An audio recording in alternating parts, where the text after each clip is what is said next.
फैज़ आबाद के दरवाजे तक आके हम बैठे होंगे तो राणा साहब कहते हैं आप आगे ना आए। आगे आने की ज़रूरत क्या होगी, आप वहीं पर ख़त्म हो जाएंगे जब हम वहाँ पर आके बैठ जाएंगे। तो इसलिए मसलन अगर राणा साहब को बाथरूम में बंद कर दें तो उसके बाद उन्हें जेल भेजने की क्या ज़रूरत है अगर वो अपने घर में अपने बाथरूम में सारा दिन बैठे हैं।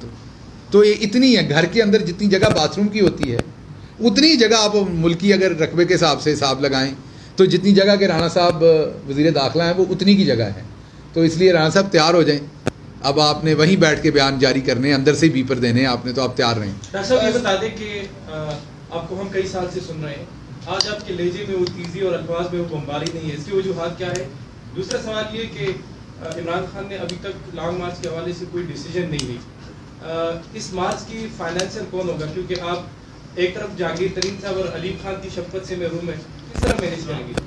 अच्छा, एक तो आपका जो सवाल है, क्योंकि आप लोग बार बार मुझे ये एहसास दिलाते हैं कि ये बमबारी आपकी क्यों ख़त्म हो गई, तो आप बिल्कुल ये क्लियर रखें कि बिल्कुल मेरा हार्डवेयर अपडेट हुआ है और मैं पाकिस्तान का पहला सियासतदान हूँ जो इस पर शर्मिंदा नहीं हूँ, आपको बताता हूँ।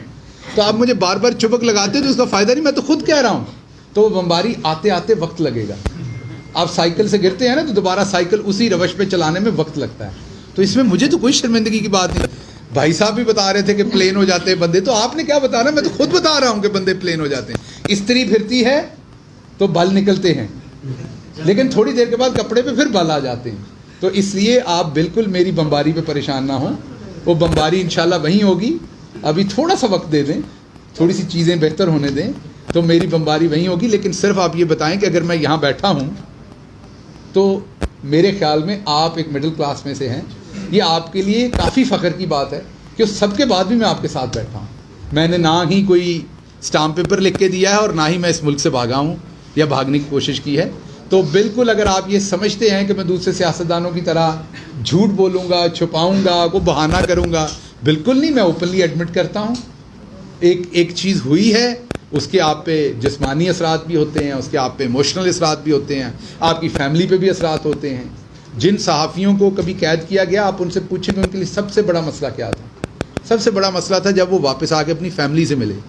जिस मसलन आपकी वालदा जब आप घर से निकलते हैं तो जिस तरह से वो आपको दवाएं देती हैं और शाम तक आपका, क्योंकि काम पर थोड़ा आप सबको पता है, मुझे कहने की ज़रूरत नहीं है, कैमरामैन जैसे हैं, अभी यहाँ पर कोई काम हो तो जिस तरह का आपका ख़तरनाक काम है, बम धमाके पे आपने पहले पहुँचना, तो आपकी माएँ तो आपको रोज़ ऐसे ही भेजती हैं कि जैसे शाम में उन्होंने नहीं देखना। तो ये इसका एहसास आपको नहीं है, इसका एहसास आप उनसे कभी पूछें, माँ से पूछें, वो आपको बताएगी।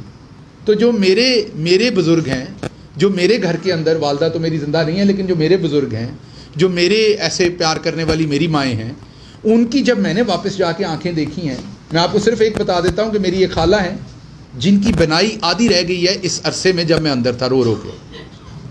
तो मैं शायद खुद उतना कमज़ोर ना हूँ, लेकिन जब मैं उनको देखता हूँ तो मुझे बिल्कुल कमज़ोरी का एहसास होता है। तो उसके लिए थोड़ा वक्त लगता है, गोश्त पोश का इंसान हूँ, भले मैं फैसलाबाद का जट हूँ, लेकिन उसके बावजूद गोश्त पोश का इंसान हूँ, थोड़ा वक्त लगेगा। आपका काम मुझे चुपके मारना नहीं है, आपका काम इस टाइम मेरे साथ खड़े होना है। हाँ, अगर मैंने किसी प्लॉट में ठगी करके, अगर मैंने कोई करप्शन करके जेल में गया था और मेरी वहाँ ठुकाई हुई, तो आपको बिल्कुल अंदर से खुश होना चाहिए। अगर मैंने बाहर को लैंड क्रूज़र ली है किसी ठेके में, मैंने कोई ट्रांसफ़र पोस्टिंग कराई थी, मैंने कोई डीसी लगवाए थे, उसमें पैसे लिए थे, मैंने कोई क्लर्क लगवाए थे, मैंने कोई और 2 नंबरियाँ हरामजदगियाँ की थी और उसमें मैं जाके जेल भुगत के आया हूँ, तो आपका चुपक लगाना बिल्कुल दुरुस्त है।